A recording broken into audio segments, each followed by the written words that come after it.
PM Modi आज 11:30 बजे अपना कार्यभार संभालेंगे बतौर प्रधानमंत्री। ये अहम खबर सामने आ रही है। 11:30 बजे का वक्त मुकर्रर किया गया है जब प्रधानमंत्री नरेंद्र मोदी पीएमओ में अपना कार्यभार, अपना कामकाज संभालेंगे। और हमारे साथ इस वक्त तमाम खास मेहमान भी मौजूद हैं, उनसे जल्दी से आपका तारुफ करा दें। अनिला सिंह हमारे साथ मौजूद हैं, भारतीय जनता पार्टी की प्रवक्ता। कंचना यादव हमारे साथ हैं, आरजेडी की प्रवक्ता।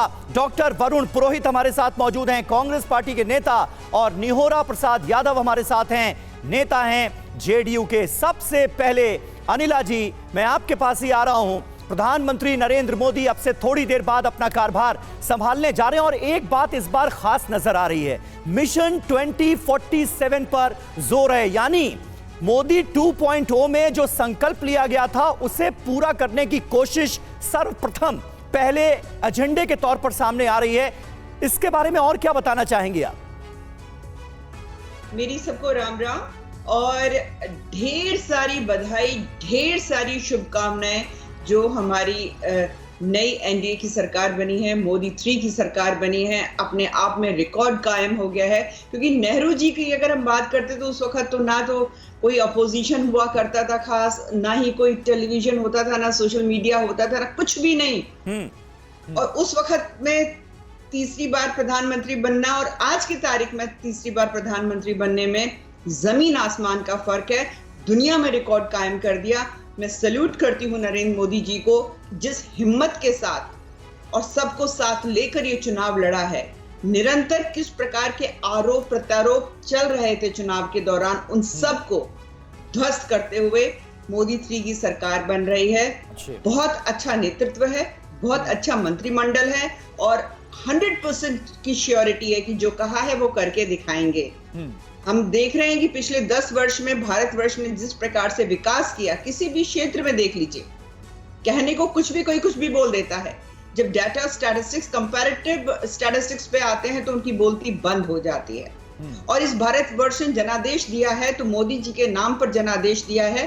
भारतीय जनता पार्टी सबसे बड़ी पार्टी बनकर आई है और जहां हम पीछे रह गए हैं उस पर चिंतन मनन होगा। परंतु आज भी जैसे नरेंद्र मोदी जी ने कहा, उनके लिए राष्ट्र, राष्ट्र और राष्ट्र है, बिना भेदभाव के। ये रिफ्लेक्शन आपको मंत्रिमंडल में भी दिखाई दे रहा होगा। मुझे खुशी है कि 7 महिलाएं जो हैं वो मंत्रिमंडल में शामिल हुई हैं, 2 कैबिनेट में हैं। तो ये अपने आप में जो रिप्रेजेंटेशन है उससे मुझे बहुत खुशी हो रही है। और सबसे बड़ी बात तो ये है कि नरेंद्र मोदी जी हैं जिन्होंने महिलाओं को आरक्षण दिया है। आगे भविष्य में आने वाले चुनावों में आप देखिएगा कि पॉलिसी मेकर्स में महिलाओं का जो रिप्रेजेंटेशन होगा उस ठीक है, और आप देखेंगे ताकतवर। ठीक है, यानी कि एक ठीक है, यानी जिस तरह से 37 नए चेहरों का और 34 चेहरों को रिटेन किया गया है और अब आगे बढ़ती हुई जो एनडीए की सरकार है वो नजर आ रही है। अगला जो मिशन है 2047 का, ये खास तौर पर लिया गया 100 दिन के कामकाज का। हमारे साथ कंचना यादव भी है जो कि आरजेडी की प्रवक्ता है, उनका हम सीधे रुख करते हैं। कंचना यादव जी, सवाल देखिए आपसे ये है, देखिए विपक्ष, आप लोग तो सवाल उठा रहे थे कि आखिर कैसे गठबंधन की सरकार को बनाएंगे, कैसे चलाएंगे, कैसे खींचतान होगी, ये सब आप लोग बोल रहे थे। लेकिन आपने देखा कैसे सुचारू तरीके से, शांतिपूर्ण तरीके से, आम सहमति से आप जो बंटवारा है वो हो गया है, मंत्री पद दे दिया गया है। अब आप किस तरह से भूमिका निभाएंगे विपक्ष के तौर पर, आप क्या करने वाले, ये बताइए। देखिए, सबसे पहले तो ये जब से मैं सुन रही हूँ लगभग सारे चैनल्स पे कि ये जो कहा जा रहा है कि नेहरू के बाद तीसरी बार शपथ लेने वाले पहले प्रधानमंत्री नरेंद्र मोदी जी हैं, दिस इज ब्लेटेंट लाई। इसलिए कि वाजपेयी जी भी 3 बार शपथ लिए थे।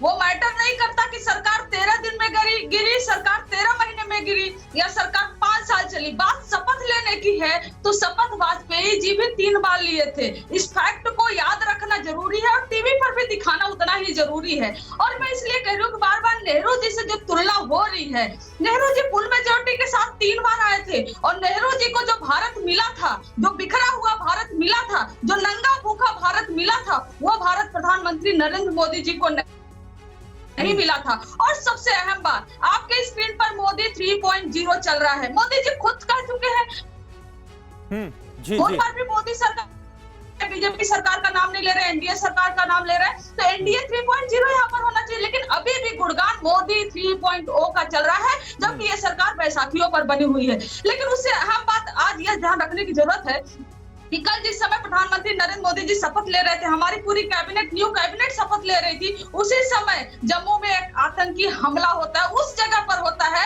जहां पर 370 जो हटाया गया, उसके नाम पर पूरे देश में उसको बेचा गया और चुनाव किया गया। लेकिन वहां पर ऐसा हमला होता है जिस पर निष्पक्ष जांच होनी चाहिए कि कैसे हुआ वहां पर हमला, ये क्या साजिश थी, क्या इस पर सर्जिकल स्ट्राइक होगी, फिर से होगी, तो ये सब पर होना चाहिए। लेकिन सबसे अहम बात यह है, बिल्कुल होना चाहिए। कंचना जी आप सही कह रही हैं, और जांच चल भी रही है, वहां सर्च ऑपरेशन चल भी रहा है। जो एलजी हैं उन्होंने सेना के आला अधिकारियों के साथ एक मीटिंग बुलाई है, तो वो खबर तो लगातार हम दिखा ही रहे हैं। लेकिन यहां पर मोदी मंत्रिमंडल की बात हो रही है, सरकार के आगे के विजन पर बात हो रही है।